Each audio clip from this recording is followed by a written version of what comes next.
Whoa, whoa, what is going on? Why is it shaking so much? It's making me dizzy. Hello, hello, hello, and welcome to another One Line of Code. I am One Line, and this camera is a bit too much. Let me go to this screen over here, where we will get everything started up. So, unfortunately, I have been in my daily meeting, which is a 15-minute stand-up, but we had some follow-up because there are some situations that came up after we released that need to be fixed, and we need to send out a patch, whatever it's called, emergency release. So I have all of my changes. I took care of all of them as soon as I knew about them, created some PRs. All of my PRs are just sitting there. So they need to be coordinated, reviewed, etc., and then merged into master so that they can create a new build. So what I'm doing right now is writing an email. Before I do that, I'm going to get the project open so that you can at least look at some code on the screen. I would keep the the window swap scene open, but that was too shaky. Too shaky. You're too shy. Hush, hush. All right, so feel free to chat while I write this email, and I will respond to you. Hopefully you're all having a fantastic day, whoever happens to be here. And then we will get back onto the financial transaction application, which we're so close. We have all of the functionality. I remember that we had an issue with submitting a transfer. The other thing to note is that today is Community Day. So after I'm done with this email, I will hop into Discord and we will take any voice speakers, anyone who wants to talk on the stream, discuss some technology topics, things that are going on with your development journey, whatever else happens to be going on. This person, CC my team lead.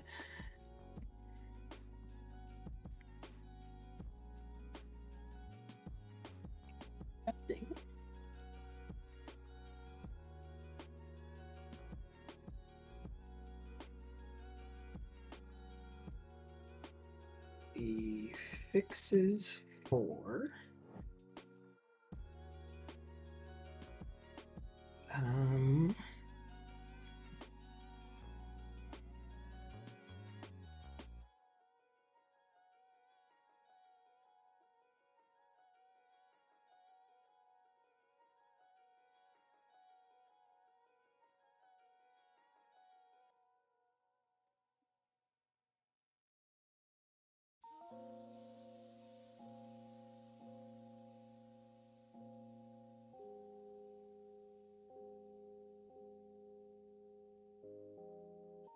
oh no, oh no.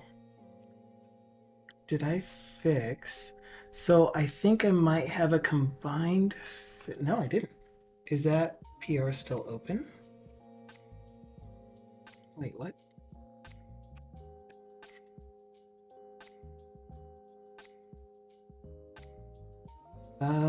I can't find that one. Great.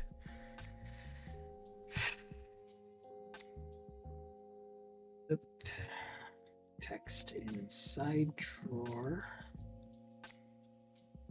Footer area.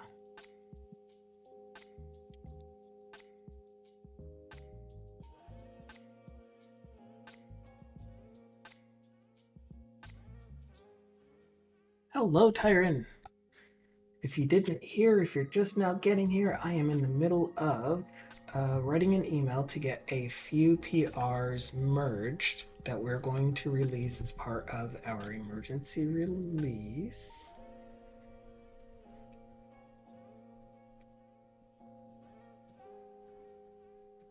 And I can't find...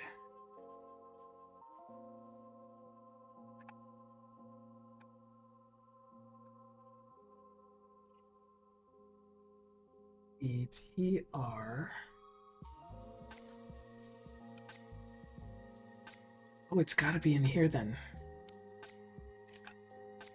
Where is test summary? Where are my commits? Dang it. Updated logic, set page navigation, remaining position. It's none of those. Where is the PR that has the localized string that I just... Oh, it's the one that I'm working on. I didn't check that one in.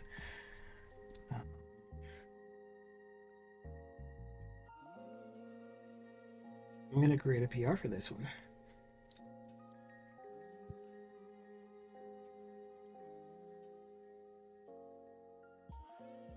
Yeah. Hello. Willkommen. Oh, itchy ankle. I was going to say foot, but it was my ankle. Fix localization on test summary page. Mobile. There is a U and a U and a U. And you are going to be PR number 137, I would assume. Hi. Test summary, not localized. Test summary.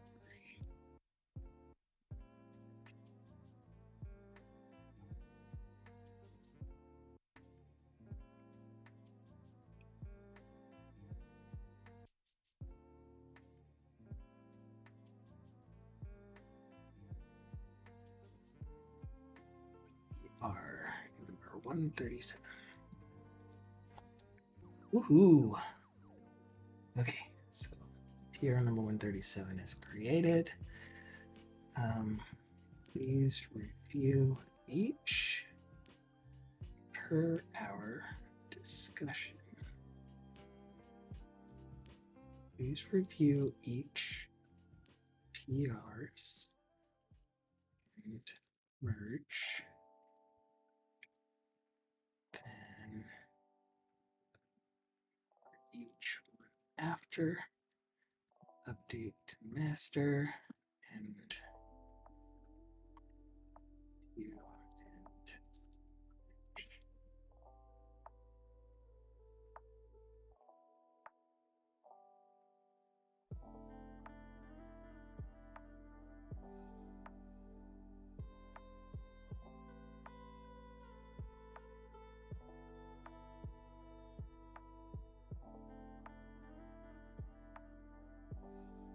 and a salutation to...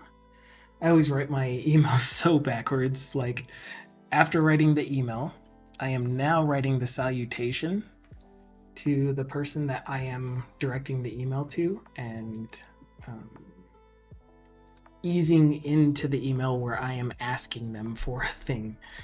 I don't like asking other people to do stuff, but since we have a peer review system for all of our PRs,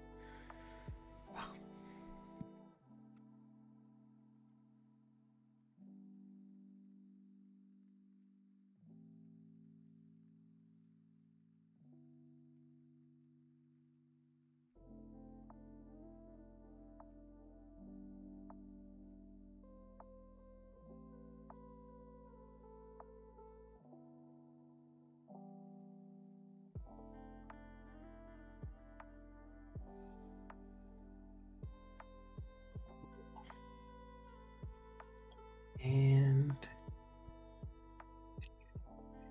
questions, feel free to email and or message. Unavailable until about 30.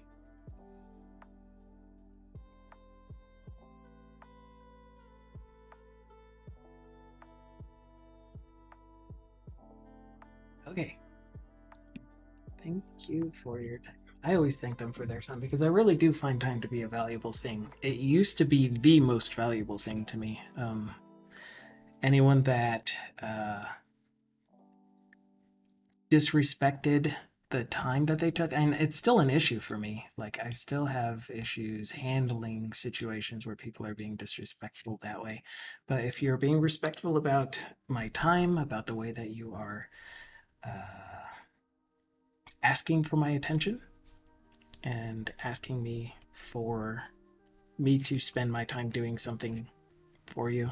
I used to get so bent out of shape, and now I only get a little bit bent out of shape. But anyway, hello everyone. I hope you are doing well. Now that I'm talking about being respectful of time, I started late, and as I said, that was because I was in a meeting earlier this morning to discuss some of the issues that were going on with our release that we had before our break. Oh my gosh, I'm saying a lot and interrupting myself. Before our break. And so the app is now out there in the world, and I literally mean the world. We target over or around 36 locales. And yeah, so we're obviously getting some feedback about the application, and a lot of it was UI focused. So, for example, we have things like there's text that's overflowing or it's getting clipped by the edge. We have like a side drawer that opens up when you are clicking on certain elements, interacting with certain parts of the app. And in that side drawer, there's a little footer area. And that footer area usually only has a button, but in one of the side drawer slide outs, it's actually a statement. You have to accept this thing kind of statement.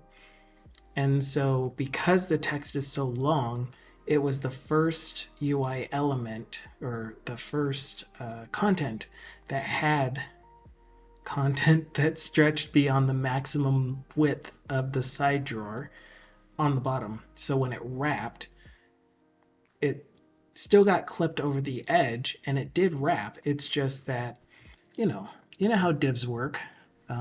Let's get this app started.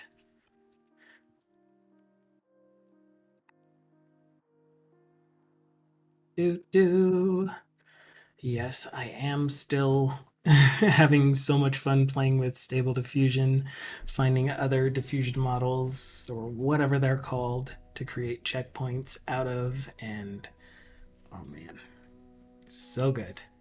I need to turn this mic off, set it to charge, because we're probably going to have even more discussions before the end of the day. Since we're planning on having the emergency release done by Monday, which means having everything ready for testing tonight and then tested Monday morning.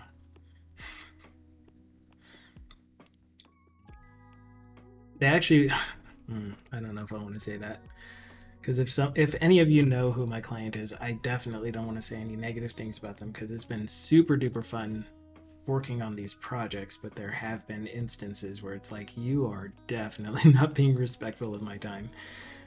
They made a statement that was half joking of, work this weekend if you have to get it done. And there was a big discussion about, are we going to get compensated for that? Because if not, then you're kind of overstepping a little bit. Anyway.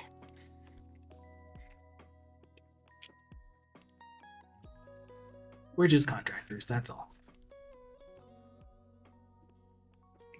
Oh, my stomach made a noise at me. I had breakfast. I had a bowl of cereal with silk. Okay, so picture this. Let's say that we have a UI element that is positioned at the bottom. I'm gonna just do it like this because lazy. So we have a UI element that's positioned at the bottom. And that UI element is a div that is position, let's say fixed. I can't do position fixed. Let's do relative up here. Oh, it's got to be an app. Okay, so style position relative, for example. So imagine that this is a side drawer that's only allowed to go out so far. I think they're called flyouts, which I actually have one right here. Oh, can I show you? Expanded. Can I show this side drawer? It's expanded, but I don't actually see the side drawer itself. Well, let's see if we can give it a background.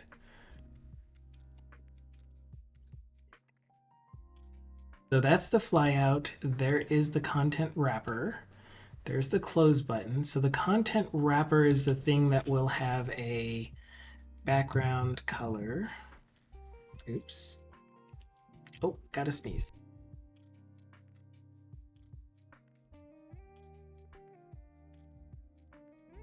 Excuse me. We need a style. Background color. We'll make it white. And it needs a width. So let's say that it has currently a width of 100%, 100 characters, is what I said. See what that looks like. Oh.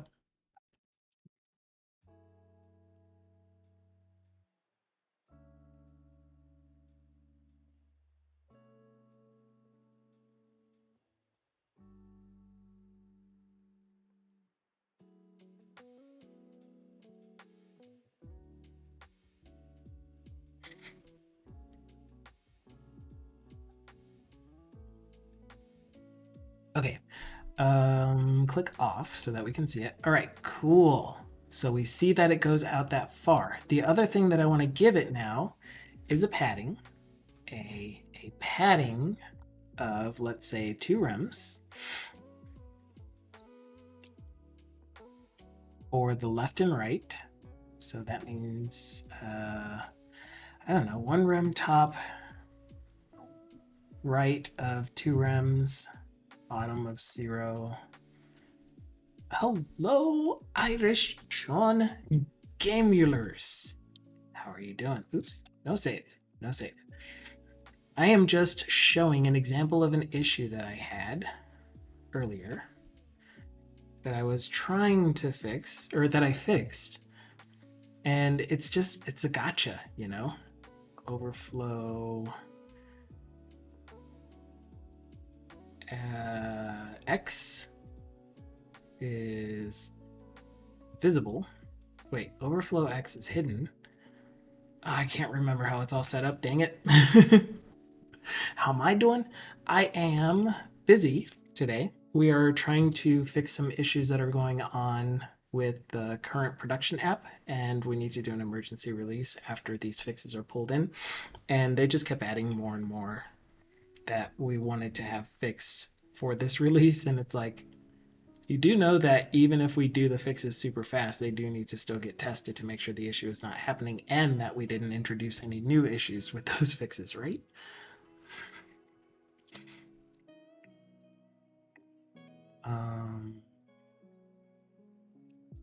We need white space, wrap, and there was one more thing that I need. Overflow Y. Anyway, it doesn't matter. So let's put inside of here another div. Did I do position relative?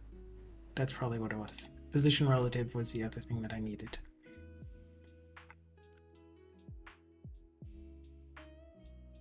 Okay, so inside of here, we're going to put an div. And this is going to be our footer section div. And that is going to have a style of position absolute, which is relative to its parent, content wrapper. We're also going to have a it's going to be position absolute. That's why it shifted left. It's already position absolute, which means that it's going to also inherit position relative for its child stuff, because anytime you put an absolute or a fixed on a parent container, then the children will be relative to that parent container, unless you're doing fixed for the child as well. So anyway, position absolute, bottom 0, left 0. And then here's what I did. I did width 100%. So if you know anything about how CSS likes to drive people crazy, and we'll give this a height for now because we don't have any other way of knowing that anything is inside of it. A height of, let's do 10 characters. And a background color to distinguish it. Background color. I think we now have a var bubblegum. No, we don't. We only have the CSS color.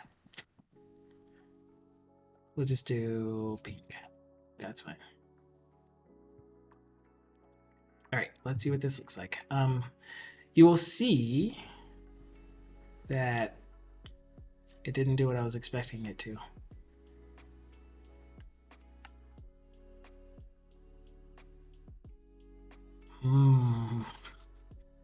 Okay, so the thing that actually happened to me was that the left padding pushed the...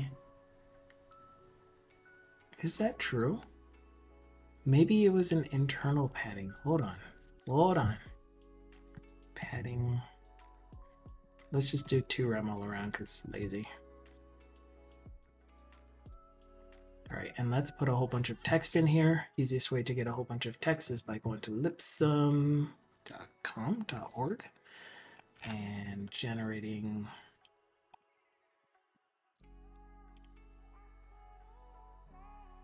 the words.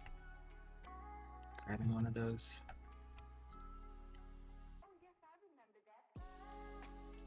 Come on. Oh, edit. Basta.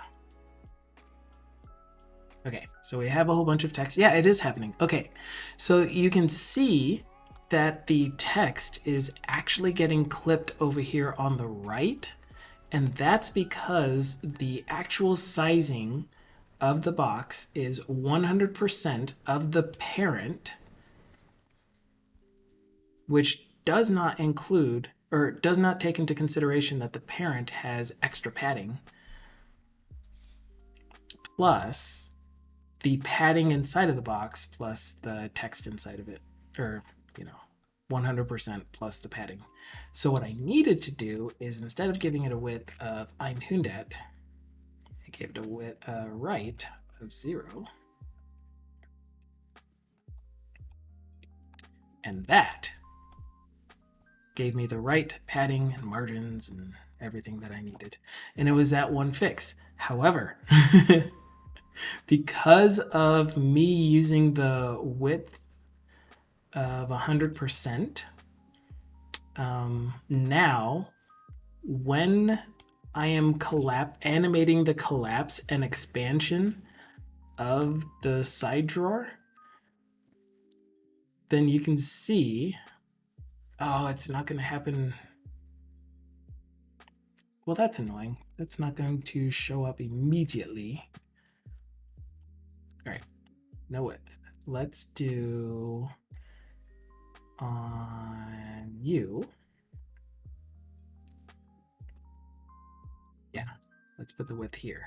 Okay, so now as we do this, you can see that it's doing the thing where the text is wrapping weirdly as the side drawer collapses. And so that's a really bad effect for user experience. So I need to come up with a way so that once this thing expands to whatever it expands to, which is up to the max width, which I gave it a max width of like 100 characters or something like that, that everything else stays that maximum width except for the side drawer itself. That's why I have the overflow hidden. And then I have everything relative to the left, or to the starting edge, because if you flip to right to left, then the starting edge will be on the other side. But anyway, that way the text doesn't wrap as it's expanding and collapsing. So I'll need to figure that out.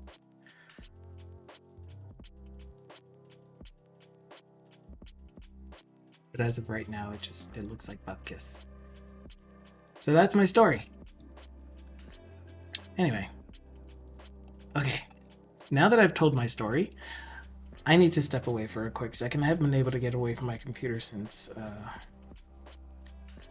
I made it back to my computer this morning. So I'll be right back. And you will enjoy this wonderful overlay.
Okie dokie, I'm back.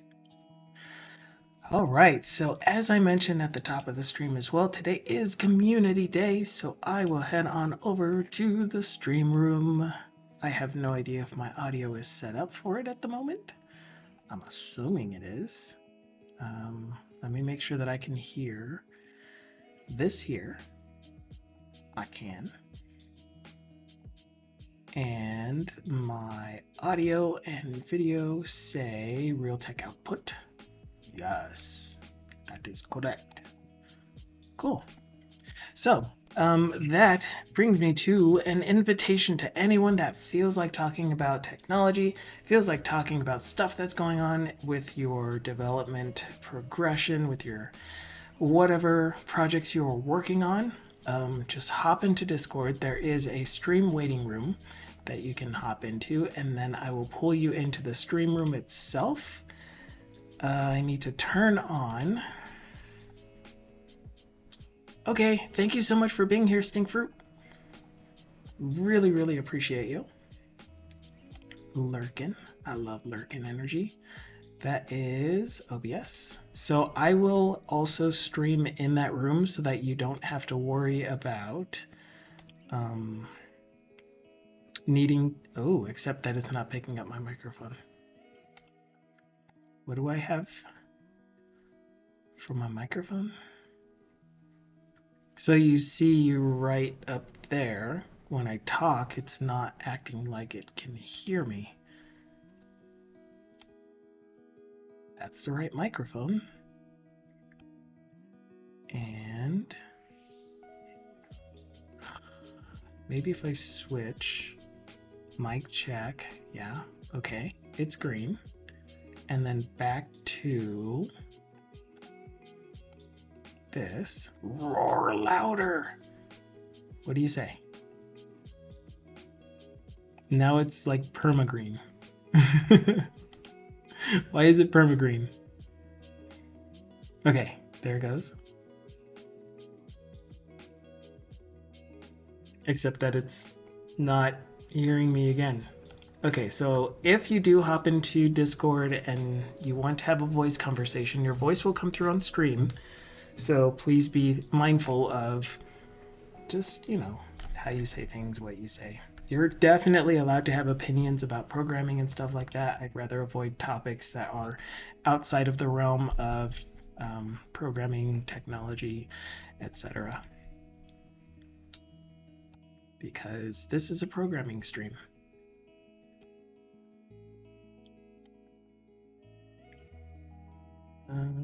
Microphone, microphone, microphone. All right, so if I tell this thing to use my microphone without going through crisp, then it should be able to hear me just fine. But it almost seems like there's a lot of noise just coming through in general because the microphone is constantly on.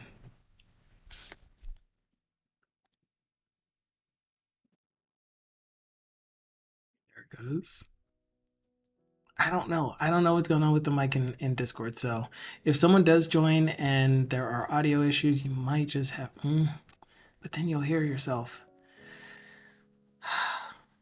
Well, hopefully it won't be an issue. Hopefully it's just Discord not actually showing.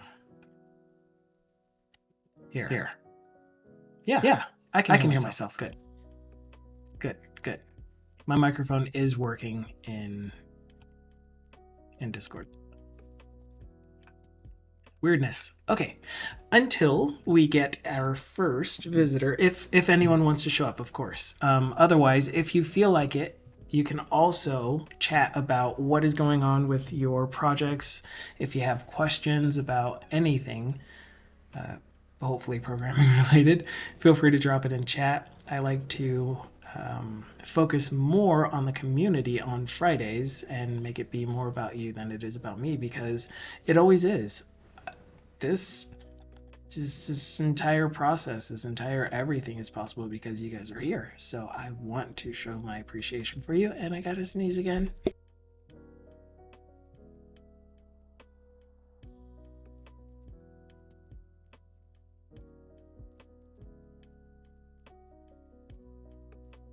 Just kidding, that one ran away from me. No sneeze. No sneeze for you. But anyway, hi Dukasoft, thank you so much for being here. Dukasoft is the most amazing non-bot bot ever. He knows exactly what I'm thinking before I even think it. It's so cool. Okay, so until we get someone that feels like hanging out with us on voice, or if you type a message, I will just try to debug the one issue that we were having that is left. I sense a bot or something. All of it. The one issue that we have left is I am not able to submit new transfers. Let's verify that we can submit payments. I don't know what today is. Thinking the 6th, maybe the 7th. Vindies. Subtotal 365. That is an expensive burger. $23 or monetary units, and it's already processed and all of that fun stuff. So what day number? It is the 6th. Okay, so what should happen is once we submit this, we will see it show up down here, meaning that it was successfully submitted to the server. We'll also get a 200 OK. There's our 200 OK with an error. Dang it. Okay, so there's an error submitting payments as well.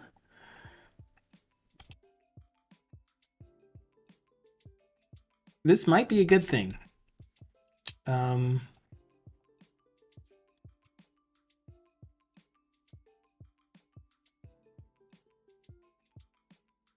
If the only thing that we can do is submit deposits, then that means the only thing we can ever do with our accounts is add money to them. Unless we submit a deposit with a negative number. The other thing is I didn't see it show up down here. After submitting,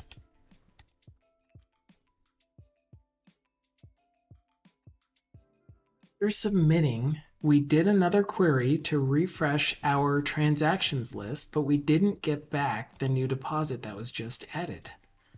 And we know that the deposit was added because this thing does not have an error. And if I look in the database table for deposit transactions, which is not currently open, and in fact, all of them have timed out.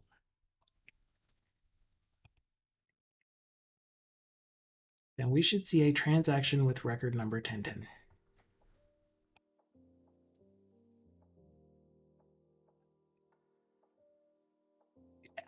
View data. And there it is, 1010, account ID 2, which is why we had account open, but that should be my savings account. View data.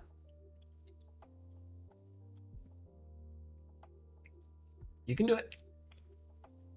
I believe in you. I didn't actually click view data. Is that what's going on here? Account number 2 is savings, and the deposit raising we're going to need, and the deposit record. So there should also be a deposit record that has transaction ID 1010, and there it is. It's number 3 with deposit reason 3, and deposit reason 3 is the only one that we have in here, which is a regular paycheck.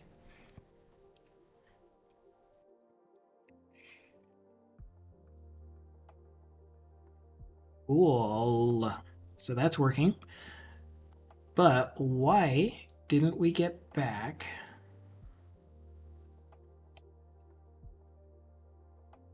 our new transaction that has a doesn't? Oh yeah, it does. A date entered of this.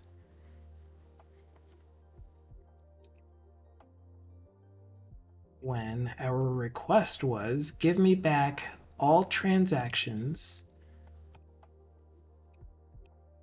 that have been created as of 2023-0103. This should have time on it as well.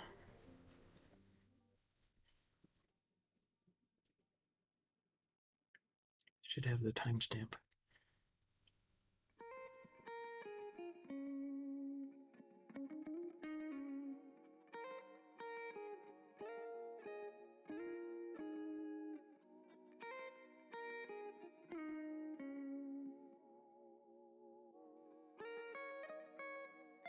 So if we refresh, then we will see it.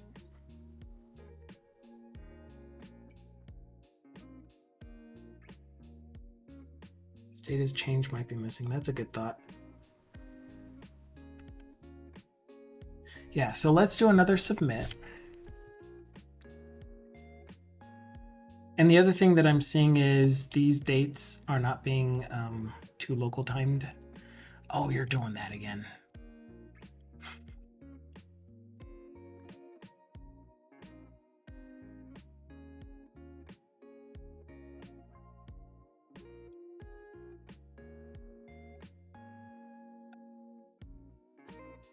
Oh, I mean, I could have sworn that yesterday we saw an update. Why did it work that time?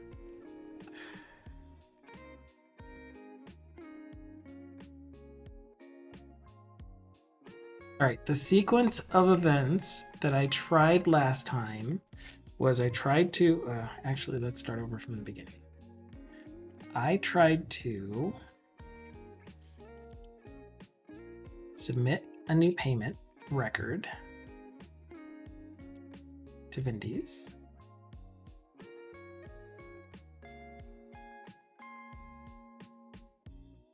Oh, I want you to put the focus back on line item type after that happens, please. Oh, it's just called tax.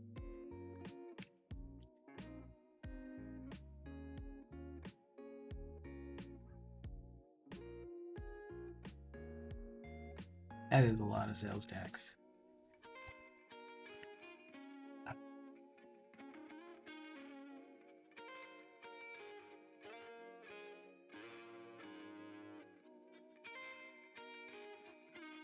Oops. Jiminy Christmas. Have I mentioned that I really hate the date entry, the default date entry fields? Okay, and we saw that this one gave us an error. And we may as well just take a quick glance at what the error is while we're here.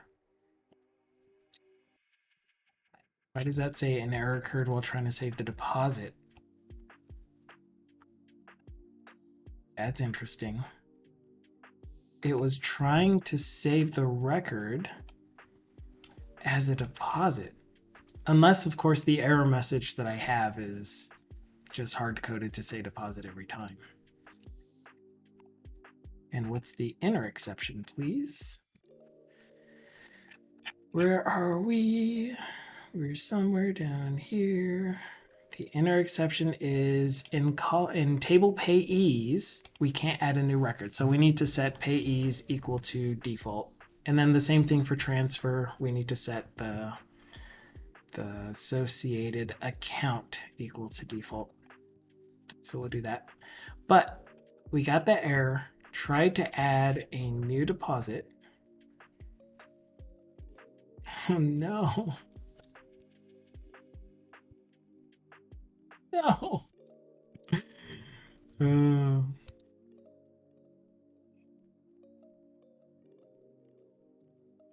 The only thing that we can do. Whoa. And it worked. What if we don't have any transaction records? Or maybe it was that I don't even have a posted date in here, so I couldn't have updated the posting date.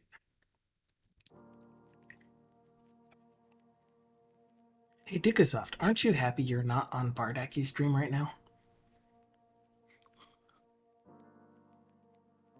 Although he is a really entertaining streamer. I am not saying anything bad about Bardaki. He has a tendency to use the hello blah, I'm Bardaki. Who's currently live? I haven't been watching anyone today. I haven't been lurking anywhere. He's live. This is Bardaki. I also have a private message.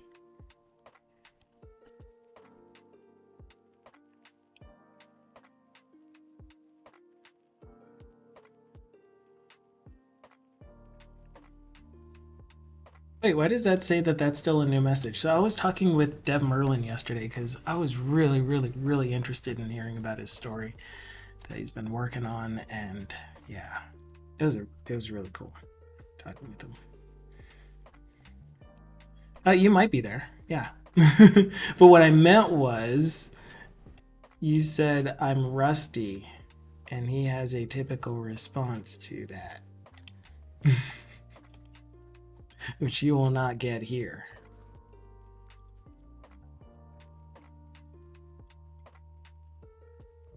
Anyway, where are we? What am I doing? What day is it? So I'm not exactly sure why the first time. Oh yeah, I was gonna try that. It was maybe potentially that we didn't have any transactions that were entered today. And also, before I forget about it, I want my transactions table to convert everything to local time before printing. I don't want to forget about that.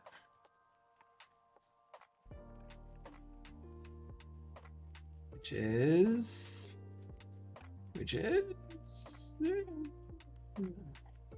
transaction date. Wait, it is to local time. That too short date string. What?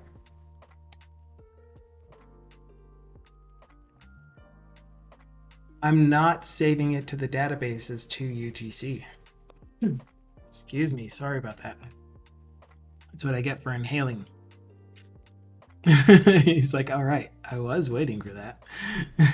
Not gonna happen. Sorry to disappoint.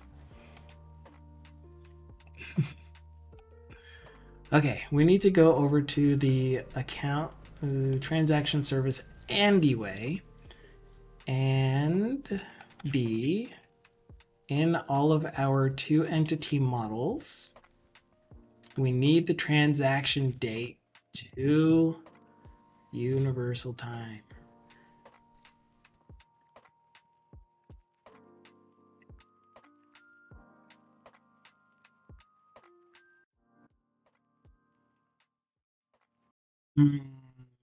That's not good.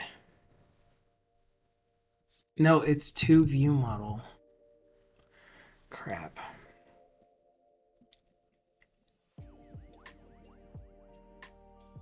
That just means that we'll have to be 100% certain that every single time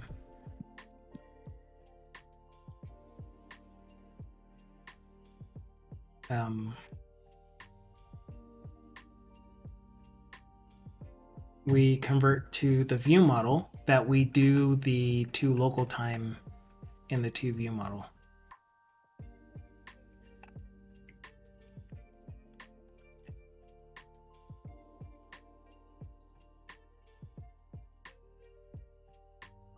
And that way, whenever we are expecting the user to enter anything from the client side,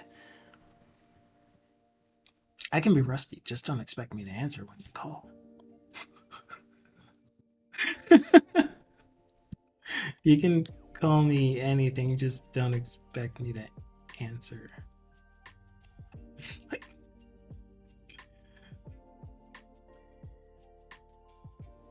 Hmm. Hmm.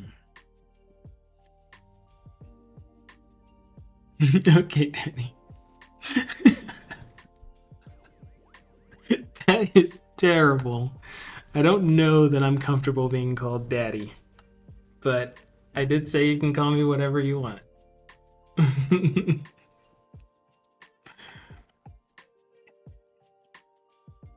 Probably one of my least favorite pet names. And I don't mean like a child calling their parental figure daddy. I mean a significant other.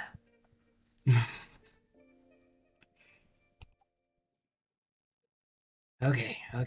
What am I doing? What am I doing?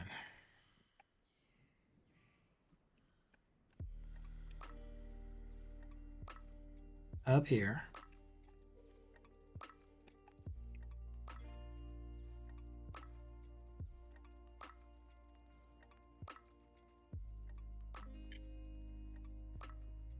Oh, this is view model.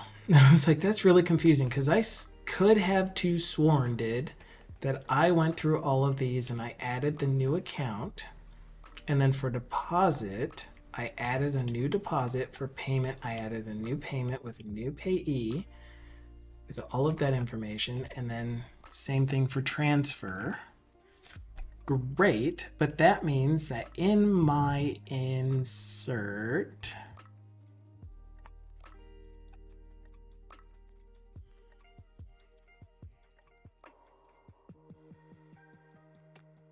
I need a better way to do this, because as soon as I do the thing that I'm thinking of doing, okay, which is when we get to this point and I want to enter a new transaction, I also need to do another switch on new transaction case. Oh, don't do it, Nose.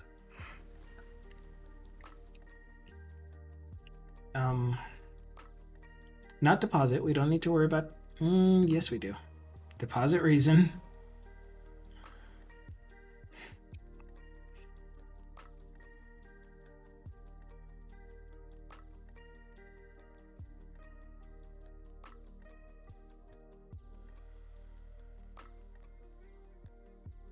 No, we're not switching on transaction. We're switching on new transaction dot transaction type. Right. And this would be transaction type dot deposit.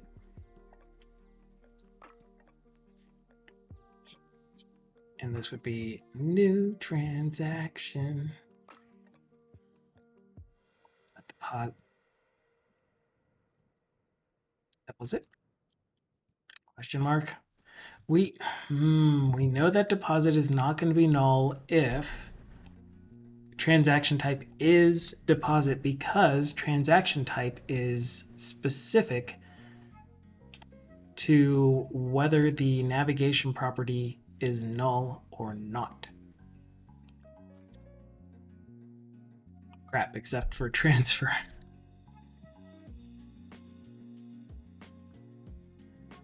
I need a new transaction type.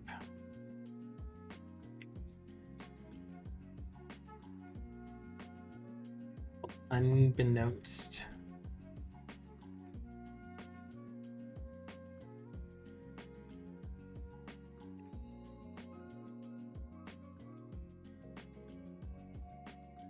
Okay, there we go.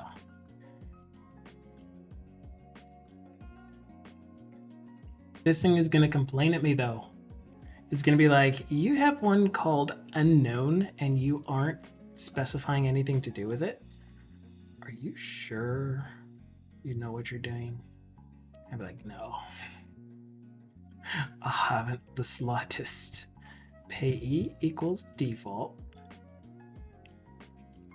And again, because we're using the enum value, or the property that has the enum value, we're doing the null check in the property itself. That's why I'm using the null forgiveness operator. Transfer taco target. Okay.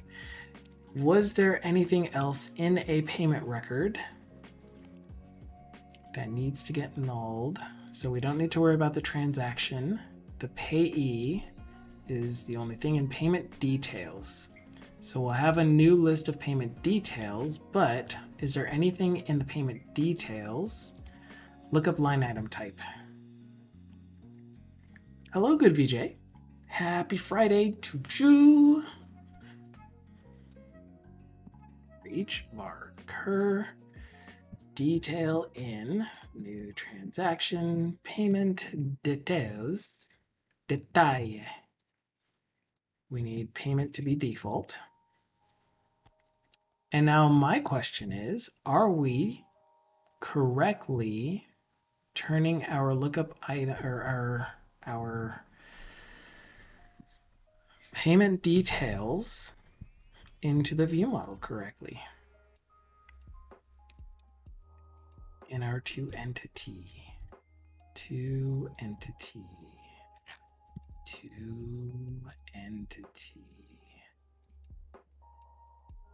Anyone know where I put those extensions? I think I might have put them in the bottom of my service.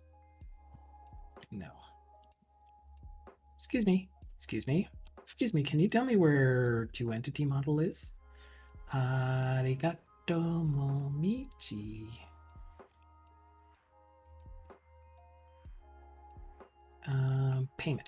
Payments. Here's our payee, and here are our payment details. So yes, we're correctly setting payments. And we have a two entity model for you, which is going to be a two entity model for you, which apparently I don't have a validator for this, and that's why we haven't been getting any issues with it.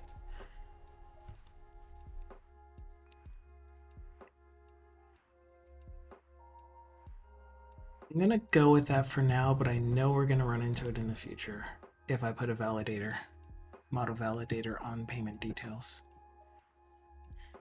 Do you know what I'm saying? No, me either. Anyway, I'm just making sure that we don't have any navigation properties for the new records that we're trying to create. Excuse me. And is there anything else in transfer? Nope. Just the target account and the transaction. Perfecto. Okay, so this should have fixed both our payment records and our Fujusukats.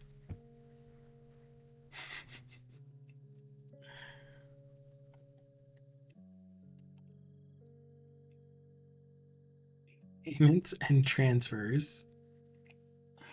So now we should be able to submit those as well. And then we will check to see if not having any transactions entered today will prevent us from getting an updated transaction history list on submit. Make sense? No? Good.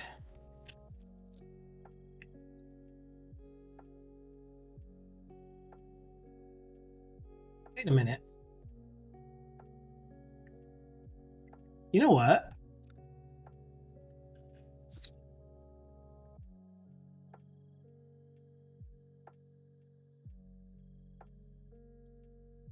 I think I may have discussed this decision with you guys before.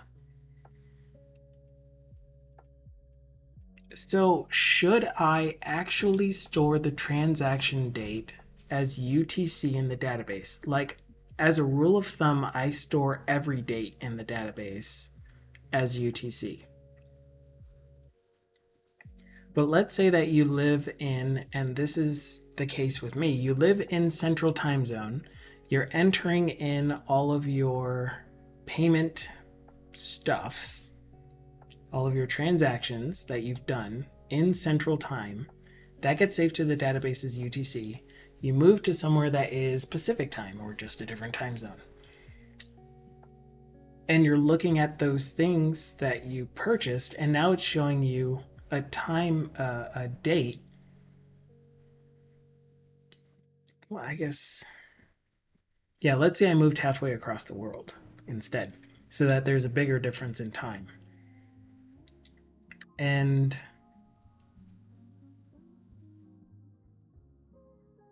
yeah, it's showing like a previous day date of purchase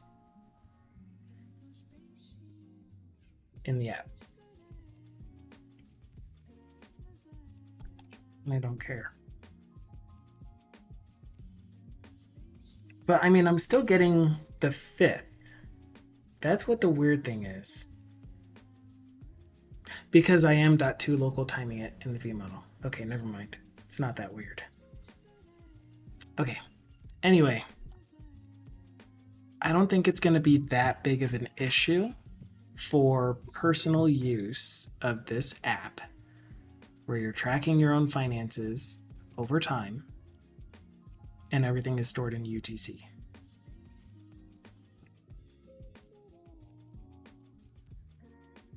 If we wanted to get to that detail, I would still want to store all of the dates and times in UTC, but I would want to supplement these records with where was the purchase made? Did you make that purchase in California when you live in England?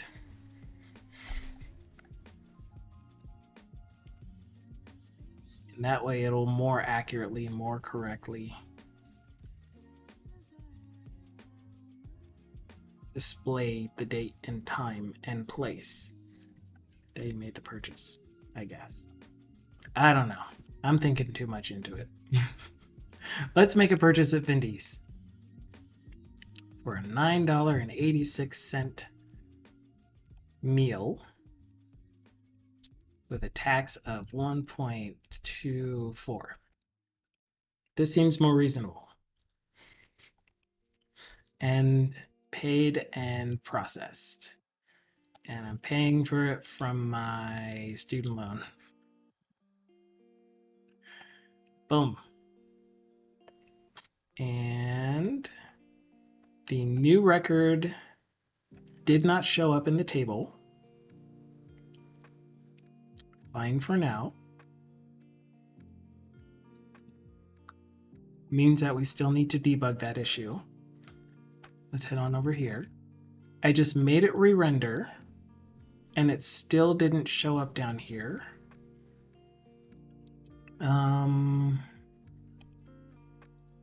And I think there's the issue.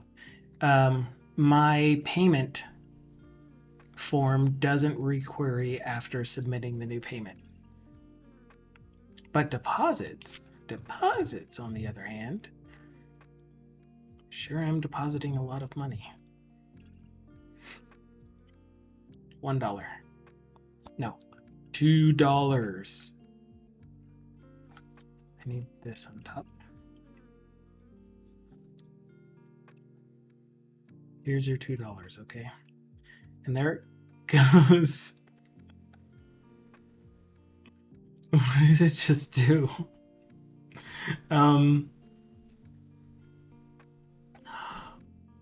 It's using this as a less than or equal to, and then replacing the list with only the values that are less than or equal to the most recent updated date. It's gotta be. That's gotta be what's happening. But anyway, it was successful according to this. 2 records. And now a transfer. 0106 2023, transferring $15 or monetary units from checking to savings. Yeah. Saving for that new, I don't know, Apple. Apples cost less than $15. Watermelon. I'm saving. Am I spelling watermelon wrong? Watermelon. Saving for that new watermelon. It's a gift watermelon, okay? It's a thing. They can cost an upwards of like $70, even into the hundreds of bucks. Anyway, I'm stalling because I'm afraid of transfer.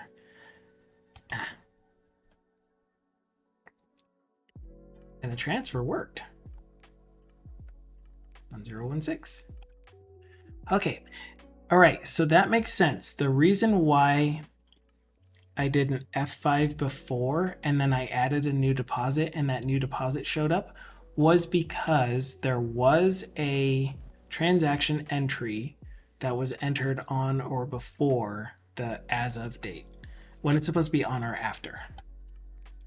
So let's go fix that. But the transfer did work, which you can see one entry for. The payee is not populating. The payee in this case is supposed to be the target account. So let's look at that. Yeah, so we don't have to go back and delete the records for today. We know why it was happening. Target account name, which is probably not getting populated in the 2-view model. Waiting for that to show up on whichever email app it's supposed to show up.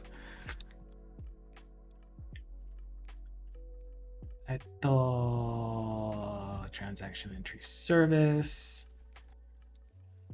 Here's another one.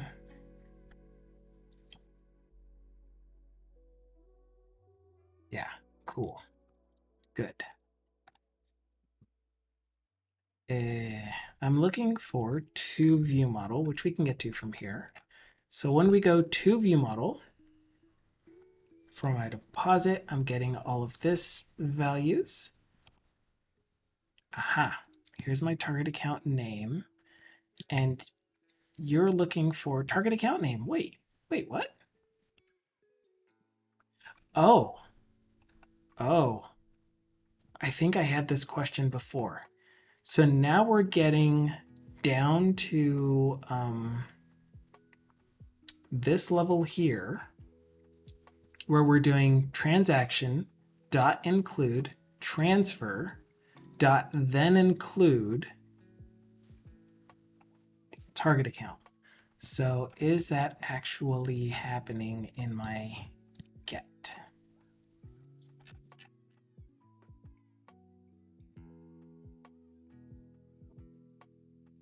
Then include transfer. Oh, target account, right. Because this is from transfer. I think there needs to be a better syntax for this, because what if you wanted to go one level deeper?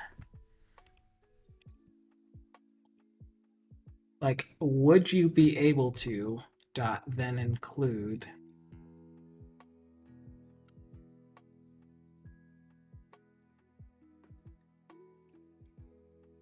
Yeah, that's what I thought. Or wait, no, it would be deposits, which would be the list of deposits that are associated with this deposit reason. So yeah, you can do that, but what if I wanted to then include, oh, yeah, never mind. I answered that myself. Two things from the same navigation property. Never mind. There's your answer. But anyway, I needed target account. I hate that you don't.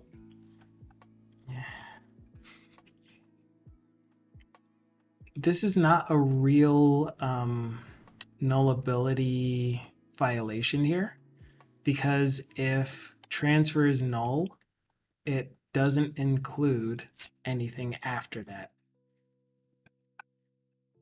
I don't want green. I don't want green. Oh, well.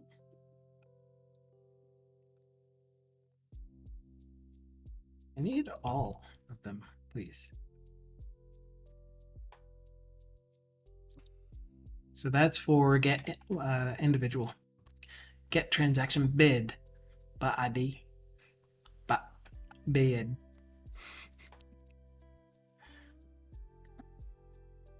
Okay, so we should now see from my primary checking to my primary savings.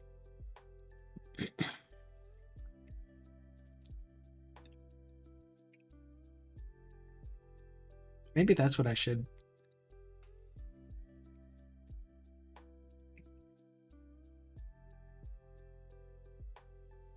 And then from account to, and then in here I can put account payee. Yeah, those are the only two places. Oh, or, yeah, so that's the problem. This is the affected account, and this is the action. And the action is a payment to, or a deposit for deposit reason, or a transfer from. Crap. Yeah, so the target account is actually the account that's being affected. And then this is a transfer from. I was kind of wanting to list it as two separate entries, to be honest. Because what happens often for me is I will have a credit card payment, for example, two accounts that I own. And thank you so much for the follow. And I can't read your name because I don't have my dashboard open. Dashboard. Anjan. I used to know someone named Anjan. Long time ago, back in 2003, 2002, when I worked at Sykes, Manhattan. Anyway, thank you so much for the follow.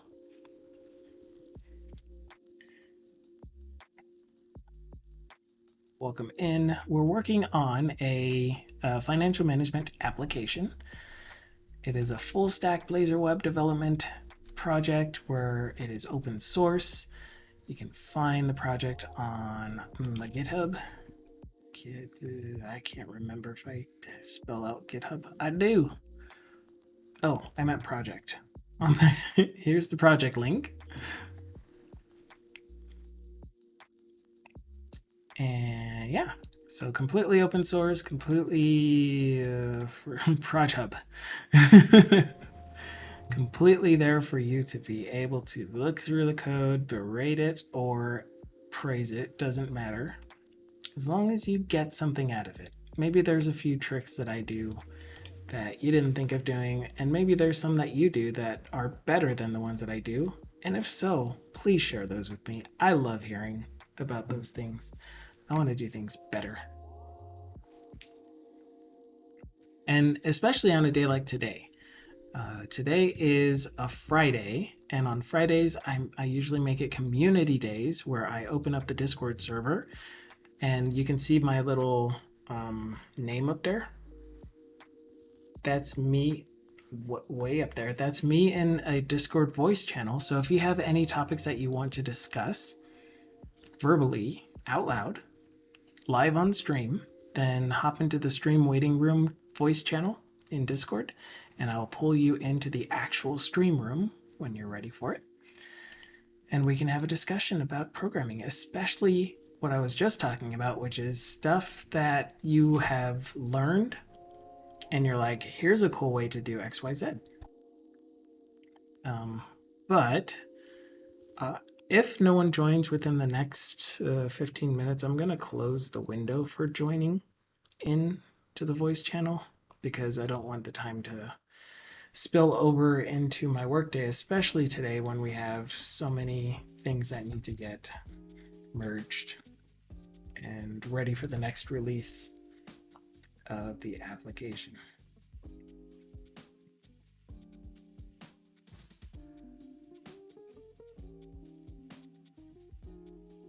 I'm gonna have to pay attention to which one of these actually gets merged. So hard to track them. Like I'm doing all of my own DevOps. It's pretty much every person is doing their own DevOps, and then we do peer reviews on each other's PRs. So if the person that does the review on my PR reviews it, approves it, and then merges it themselves, I often don't get the notification that, well, do I? That's a lie. I should still get an email notification saying that it was merged. But then I have to go into Azure DevOps myself, into the work item, and mark it as closed or completed or whatever, whether it's a task or a bug or whatever it happens to be. But I also have to create the work items myself.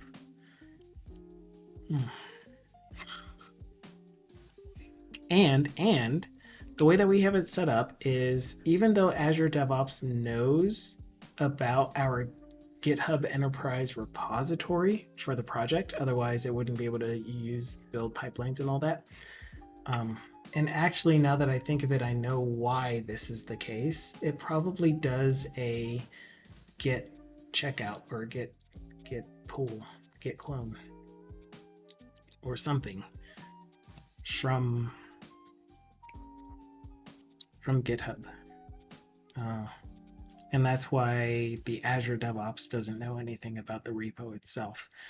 What I was trying to say is I can't associate the work items with the, or not work items, the backlog and bugs and issues and all of that fun stuff with the PR from GitHub, which would be really nice. But I'm manually entering fixed on branch, this name, PR, this number.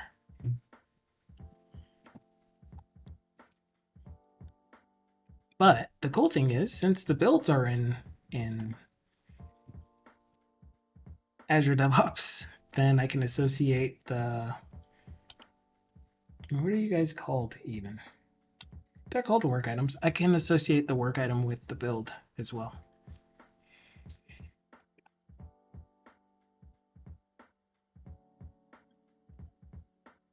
Speaking of, though, I need to go back through all of these and make sure that they are set to the current iteration.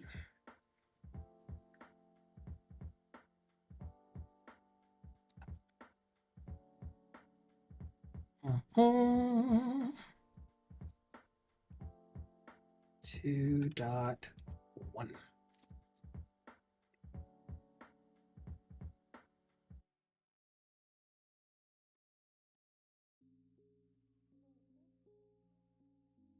Ba-ba-da-bum.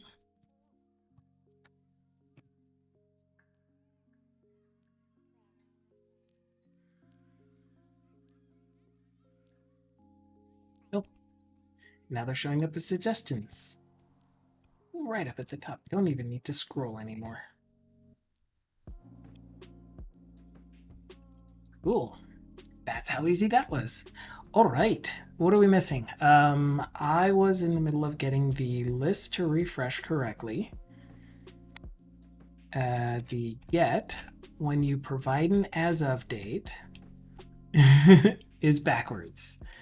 And it's supposed to be date entered is greater than as of date.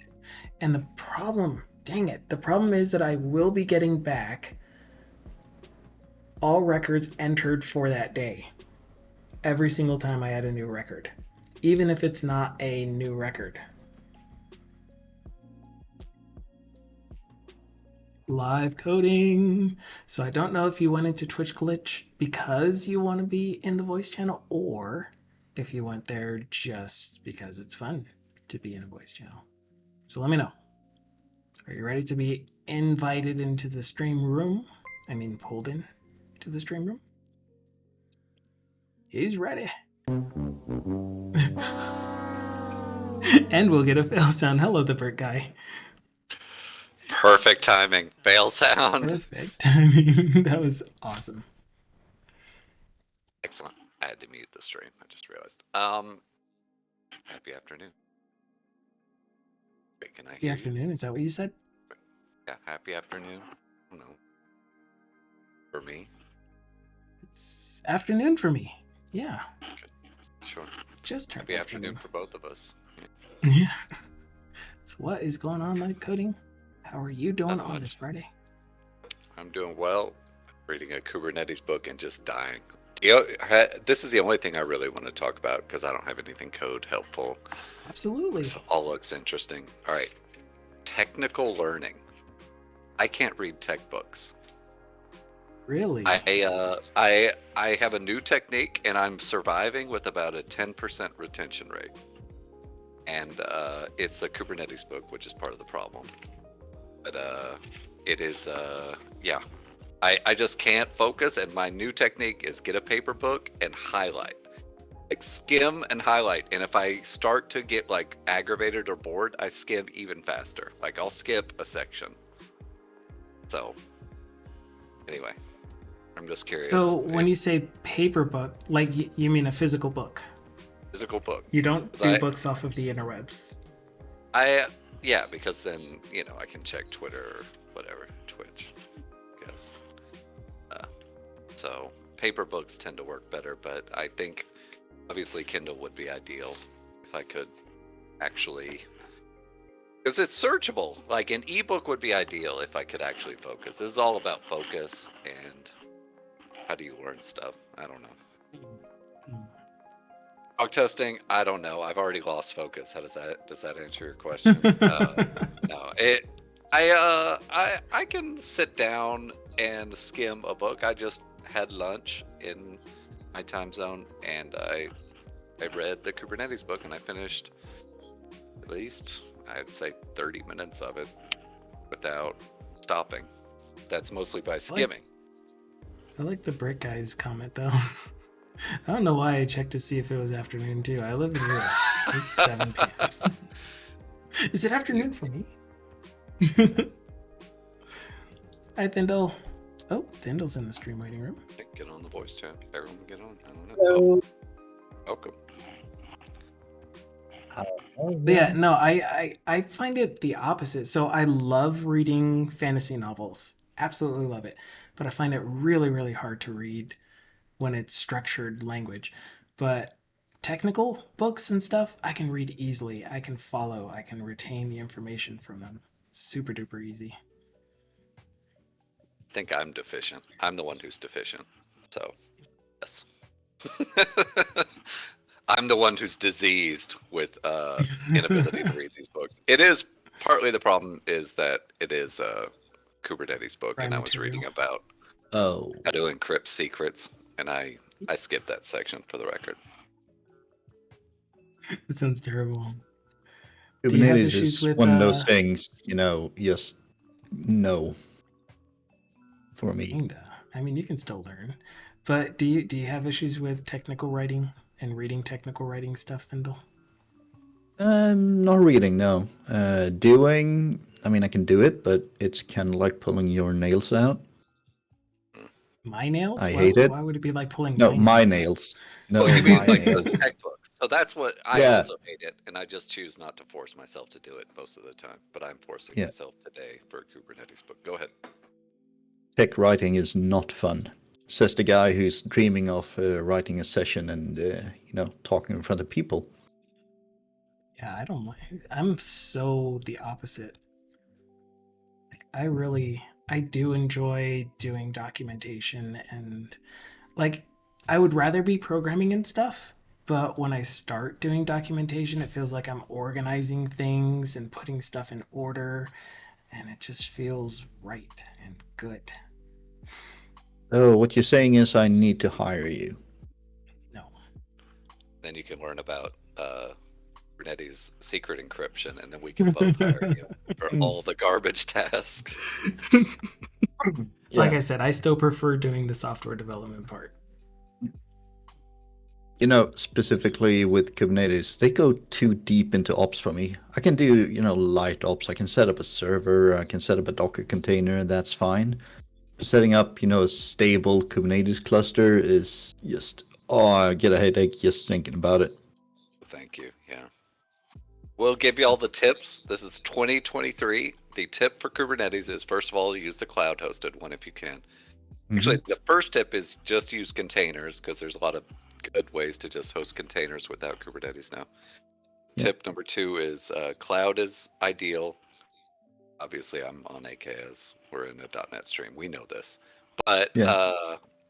number 3 is if you have to do on-prem, there is like some vendors you can pay. I think Ensure and OpenShift. I forget what there might be others, but basically I think just VMware has Tansu that will help you with orchestration and everything. And you might even get sure auto scaling if you have VMware. I don't want to know. You know what? Let's neither one of us ever know the answer to that question. That's my goal. Never know the answer to that question. I've had a couple of customers wrong. ask, oh, shouldn't we use Kubernetes? And I'm like, if you need to ask that question, you don't need to use Kubernetes. If you need it, you know you need it. Or you're not in a position to make that decision that you need it. And That's I do. just my opinion. You're right. Yeah, it's fine. It's very reasonable. And I will say I prefer like raw containers, especially if you're not scaling. Like my Yes, job Docker, was you scaling. mean? Docker containers, whatever. Hey, we've killed off Docker now, by the way. We don't call them Docker containers, they're just containers because they're not Okay. using Docker. Everyone builds them using Docker still. They're OCI compatible containers. Ooh, That I means. have actually never heard the word OCI compatible container. Open Container Interface? Initiative, I Container? That's think. just a guess. Yeah, interface might be right. Yeah, OC is right, and whatever. Who cares? Again, I don't want to know. I anyway, containers. Just say that, and Just containers. it's containers. Docker. Actually, I will answer to Docker containers. I just supposed to be acknowledging there's a variety of ways to both create and run them. Take it soft. And I Look mean, out for again, like 5 minutes and the house is full. you have my level of DevOps here because I can build a Docker container, but I have no idea how to set up. Sorry, I said Docker container again. Build a container and put my software in it and expose ports and everything. But then you want me to like set up a host for them that will run and how to start them and scale them, and you just lost me entirely. That's when you hope you can point them to the cloud and say, hey, Azure has a bunch Yeah, of different exactly. ways to do that. Yeah, I am still looking, here by is the a way. container. I want it to be up, and if you need more of them, start more of them. There are on-prem products, and I have not researched enough. There's one called Porter.io or something, and it's some fancy. It's probably too complicated, but I'm looking for very simple ways to host containers on-prem. But you know what? Again, I actually don't want to know. I'm a little bit curious, though. So the book I was reading talked about that. Isn't it a dangerous balance? Balance of what? I would like to know, but then when I start getting into it, it's overwhelming, and then you don't get just the things that you want, you get more. I default to lazy, so I can be idly curious about things for years and be like, oh, that's what that was. 2027 update about Oh, that. Blazor, yeah. Oh, I'm not even I curious about. remember So let's hearing not about even. that. Yeah, no, I'm not curious about Blazor, but that's different. I have. I'll be totally honest. I'm really curious about Blazor. I'm about to start my first big Blazor project. But if you go back a year and a half, I hadn't heard about it at all. Wow, So I was that kind is of late on impressive. the boat there. I mean, you've been .NET for a really, really, really long time. Oh, heck yeah. I've been doing .NET since 2004, I think. Well, So I'm it would coming have up in been just 20 years. ASP at that point in time. What? You were just ASP. I went from ASP Classic over to ASP.NET. That was where I ASP2, started. right? Web forms, aka Oh, web that was forms. 2004? Wow. Yeah. They had them around. Oh yeah. That was just as .NET 2 came out, and we got generics, so we didn't have to use array list anymore and cast our objects. You do So that was predate fun. me. To be honest, yeah, I never, Mm. never had to experience that. Yeah, generics was probably the biggest feature update to the language and the runtime that happened at all since version 1. I mean, async await, for example, that's just syntactical sugar. You could do that stuff before. You just had to do thread pool manager or Yeah. something. And link, I mean, it's basically a for each loop with ifs. I mean, it's very efficient at doing it, but it's nothing like that you couldn't do before. But generics back then, they literally like changed the entire way the runtime worked. And the Brick guy, that's where I started off. I started off with my freshman year of college was C, C++, and Java. And I did Java all the way up through graduation. My senior project was in Java. And then when I started working for full time for the government, I was doing .NET because everything, at least US government, is .NET. And so I went from Java to .NET. And it was super easy to make that transition. Let's see, my first paid job in programming was in Perl. Nice. What even And is then I that? went Isn't that from just something you there, find and under the sea? yeah, exactly. Exactly. I wish it was under the sea somewhere where no one would actually find it. Nice. And then after that, I built a web scraper using C++ to get information into the Perl system, which was the front end for it. I used VBA. And you know for what my I think scraper. about Perl even these days, right, Lion? I've said it 500 You times. said it before, but I don't remember. Perl is a write-only language. Yeah, nice. Yeah. You write code for 4 hours, you go on lunch, you come back, and you have no idea what the heck you were doing anymore because you can't read your own code. I like it. A language where regex is a first, party citizen or whatever. It's not like you need to create a regex class to parse it or anything. It's just write regex right in the language. That's terrible. Beautiful. What was I gonna say? I was reading comments. Testing says people in the modern era are losing their ability to focus on reading. Sure, the whole social media. Oh, yeah. attention span thing, Yeah. whatever. Yeah. They're really good at swiping, though. Swiping, nice. A very advanced swiping. Hey, I will Yeah. say, like, for me, I've never been able to focus on like garbage tech learning. Like, part of it is tech books. I remember showing someone a Java swing book, and I'd showed them a paragraph. I And was didn't like, hear about "These- Java Swing until this year. Or last year. nice. Sorry. I like had the book November. when it was hot new tech, and it was actually considered possible to write UIs in it. Or not Swing, sorry. Java Whatever. Swing is the UI stuff, right? Yeah, they're the I UI. was thinking It's Spring. like they're cross-platform. Java Spring. Oh, Spring. Configure everything. It might be better now. Hey, we don't Some know. penitence. Yeah, it could be. Could be. Allegedly, their new hot spring is hot spring. That's what you can call it. Hot spring. New Java, modern Java is less XML stuff in theory, even with the Spring framework. Yeah, we have a Java, bunch of Java Spring, clients the that want non-sucky us. version. The non-sucky. We have a bunch of clients that want us to use a stack of Angular and Java Spring. Angular front, Java Spring back. I mean, honestly, Spring isn't that bad, but looking back at the way it was when I encountered it and had to work with it, it's like millions of configuration files. Not literally. If I'm right, you configure your IOC container in XML, right? Yeah, Just exactly. it's like blows That the mind. almost And the sounds like ORM. Unity. Unity, Kinda like do it- the C# yeah, like- library, or No, so like for Unity projects, you pretty much have a resource file that's an XML file that you put all of your dependencies into, or not dependencies, but your references into. And that's how you get all of your dependencies into your app. Oh. Yeah, that's kind of the same then. The same, I mean, basic idea. There's a huge problem with Unity, but it's getting better.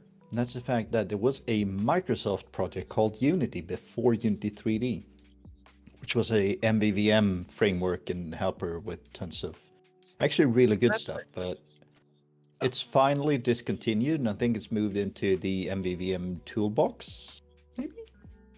Toolbox, toolset, one of those. I wouldn't say that that's a So- problem with Unity, though. The problem with Unity is when you search for Unity because you need the MVVM stuff, you usually end up with Unity 3D these days. You're like, well, I'll just also add C# to it. Oh, Yeah, which you can also write Unity stuff Yeah, in. it's like, oh, That doesn't help. nope. Nah, you search for MVVM Unity and hope that someone mentioned MVVM in the Stack Overflow thing you find. I'm such a simpleton about. I'm trying to think like Unity because we used it, by the way, for my WPF project, and it was fine. Just there were a lot of complex features that we just didn't use. Oh, heck And the yeah. whole XAML ecosystem just for like behavior annotations you could attach behaviors was the new way. Like, Yeah. well, we could do that, or we could just write a bunch of C# code that's With bindings. Yeah, but it wasn't great. It was basically Yeah. saying we all suck at XAML. Let's just write a bunch of C#. That's Yeah, honestly exactly. the truth. I mean, the entire That's what I ended up point doing of with our WPF project. is really, separation of concern. You have a UI layer, you have view models underneath that do the stuff, and they don't touch. Of course, you could write the behavior logic in the actual backend of the views. Behind So you. that's always possible. We had all of the above. So Ooh. it's a diversity. Okay. So here's another question. Sorry, if you've worked on a team, have you ever had a consistent architecture was actually that everyone with the team agreed on and actually followed? I mean, team of like let's say 3 or more.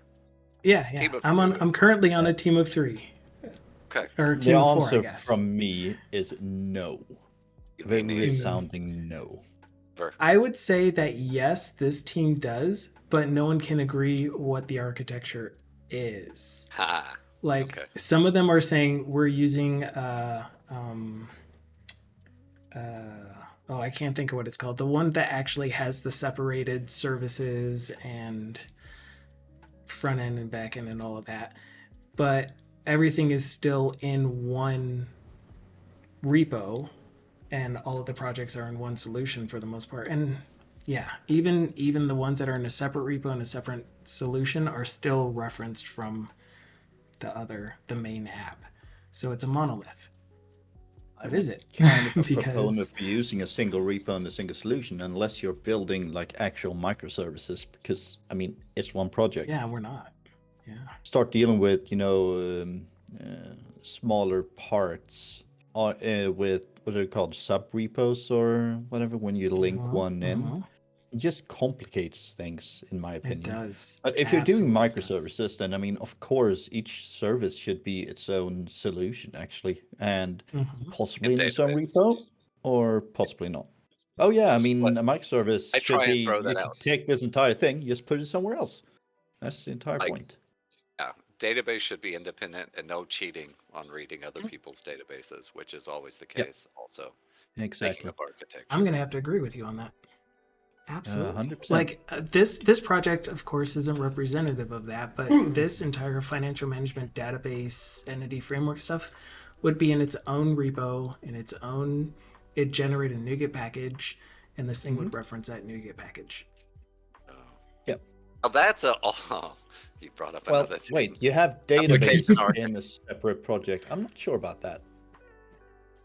But if you Hey, Yeah, I'll tell you consider about that like later. But having first, the first live Blazor coding web in a was. single project, Mhm. and yeah, you'd have like, I don't know, the login service, for example, would be a single project with its own database.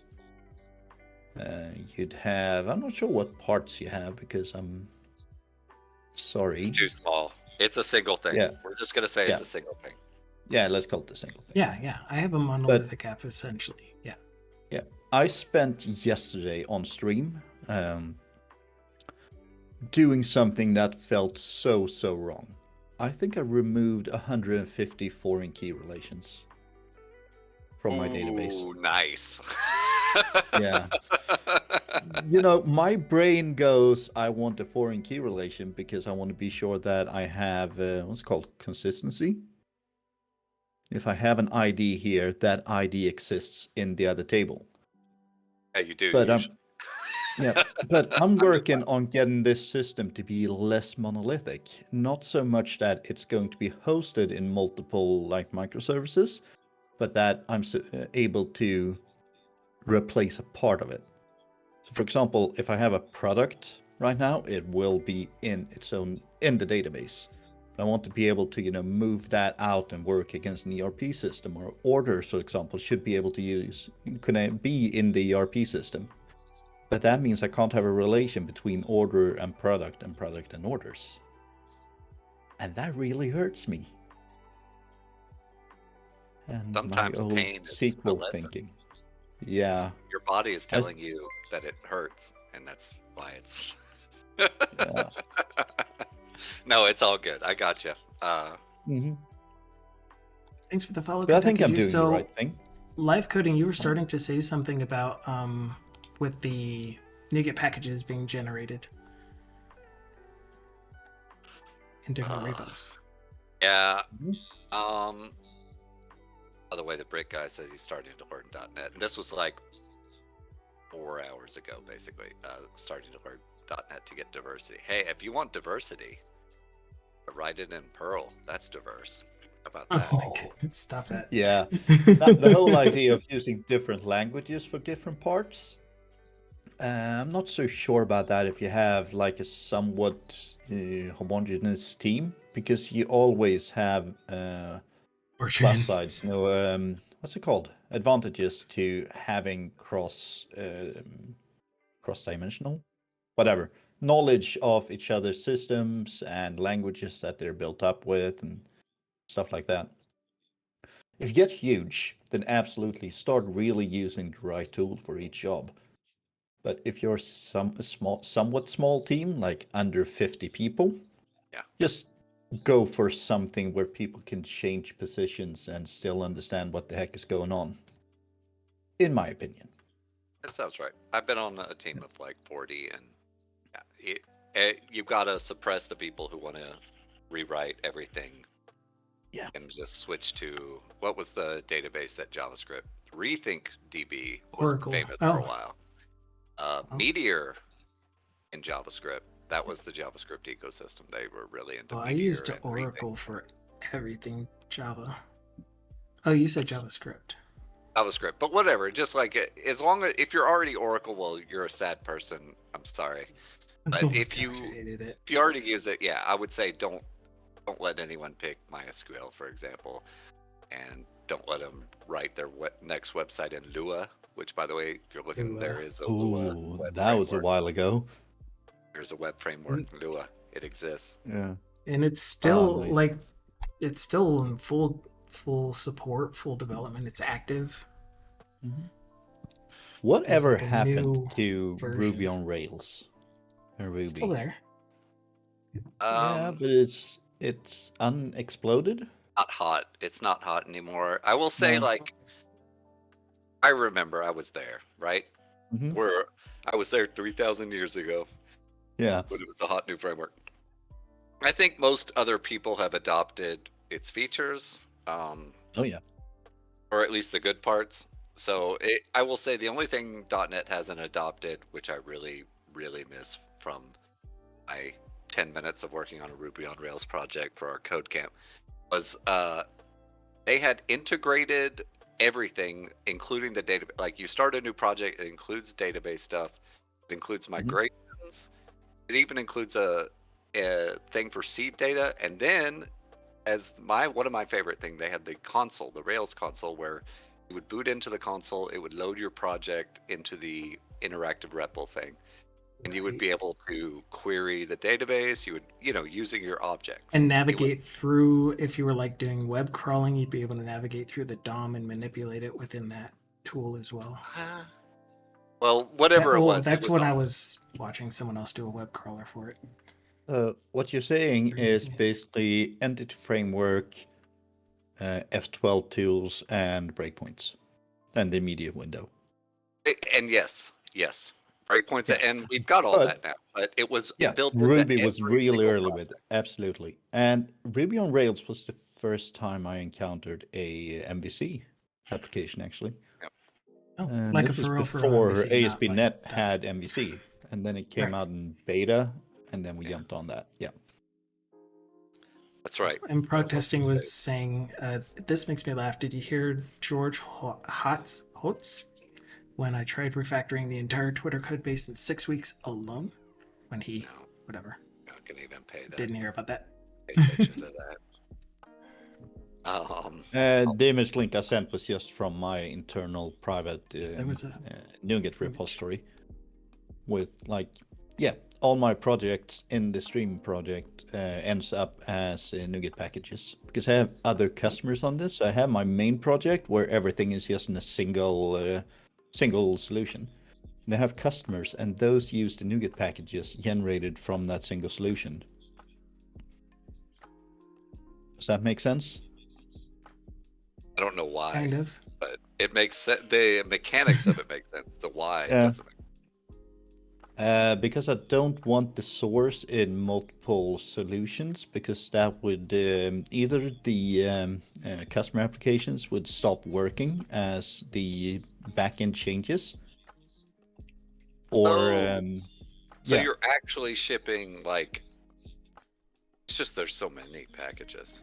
But Yeah, I know. It's one package per project, just to make things simple. Yeah, and that's kind of what I do. So you were asking me about, or not asking, but you made a noise when you saw the models project separate from the database project, where the database project only has the database context and any helpers that I have for it.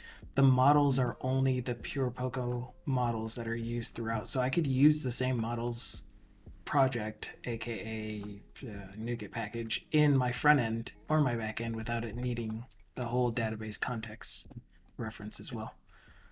Exactly what I'm doing. The .data project has the models and the unit of work and repository interfaces. Yep. And I guess And if then I you're have data.ef core, which is the implementation of the repositories, implementation of everything. Yeah.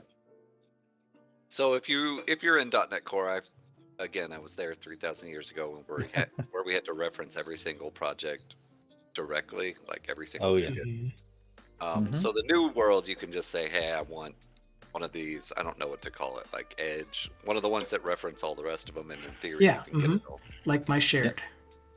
Okay. That's cool.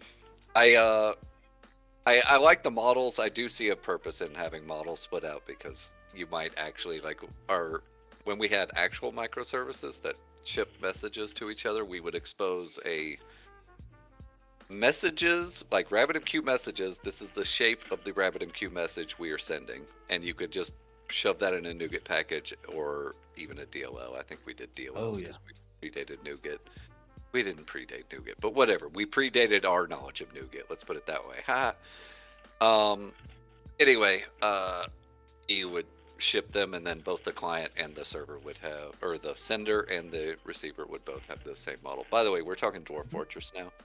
We're talking Dwarf Fortress. I'm not really, because I actually need to start wrapping up because I need to get back to work. Oh. But I didn't want to. That's why you're starting looking for Dwarf Fortress, because of work. No. Because Tyron asks a question: is anyone playing the new Dwarf Fortress? Sorry, I played the old one. 2D, Tyrant. 2D. When it was 2D. I'm OG. I'm original. So, but I have not played the new one. Anyway. Yeah, so one line, Dwarf Fortress is probably the most complicated game you can play. Yeah, now that I'm seeing images of it, I know. Yeah, that's the old one. I've seen top 10 lists talking about it. Okay. Yeah, that's the old one. There's a like where you had the different symbols and UI. Yeah. So yeah, I've lost a week of my life to various versions of Dwarf Fortress, but I definitely it's so hard to play. RimWorld I would recommend over it. Sorry, y'all. RimWorld is much easier to. As long as it doesn't give me any porn. RimWorld. What kind of pictures are you gonna get? One word. RimWorld, one word. I will not promise anything. You're doing a Google search. All right, what do we got? Yeah, on stream. What's the worst that can happen? You know. Yeah, like the games that I played that were like this, they aren't Civ builders or whatever this genre is called, but it looks a lot like Ultima to me, like for NES or Breath of Fire. Ultima for what? NES. NES? Nintendo? Yeah. Nintendo Entertainment System. Ultima 4 specifically. That's an that RPG. Must be That's Super like Nintendo, if anything, right? Could have been the original. Yeah, maybe it could have, based on the graphics. Original Nintendo. Yes, absolutely. Oh, damn. It was on Nintendo. They had like text prompts you had to type in. How did you type into your text prompts? Like, you hey, don't type what would into you text like to prompts ask for this about? One. Okay. I would have actually preferred that because I'm glad that died. Oh, wait. Yes, you do. Okay. Yes, you do. Because I remember you actually had to type in what materials you were trying to combine for, I think it was alchemy. I can't really remember what it's called. But it's nuts. I'm thinking early Leisure Suit Larry and King's Quest and it's called Monkey Island. Yeah. Monkey Island. They were all the same as well. Yeah. They were good though. Those were good times. But anyway, like I said, I do need to wrap up because I need to get back to work and make sure all of these fixes get into. Nice talking to you guys. Yeah. Likewise. Yeah. Take care. Any last words from either of you? No one has a shared architecture. You're not alone. Well, you are alone because no one agrees with you on the team. But that's normal. Exactly. Right. I like it. It's been real. Thanks. And we're all spoiled these days. There we go. Back 3,000 years ago, I was there when we had to do stuff manually on our own and handle memory. Ugh. Nice. Yeah. Have a wonderful, wonderful day, guys. You too. Take care. Bye. Ciao. Awesome. And thank you all so much for being here today. It's been a fantastic community day. We got stuff done in the app and we got to have some really good conversations, even though they were random and like live coding never gives any credence to the things he talks about. Or he does, but he doesn't express that he does. Anyway, good topics. Thank you so much for joining us, Thindle and Live Coding. Great topics, great discussions. I will be back again on Monday. No holiday. Although I think there is another holiday this month, close to the end. Maybe it's next month. I can't remember. But I'll be back again on Monday, 10:30 a.m. Mountain Standard Time currently. UTC -7, just Mountain Time. And yeah, we'll continue on.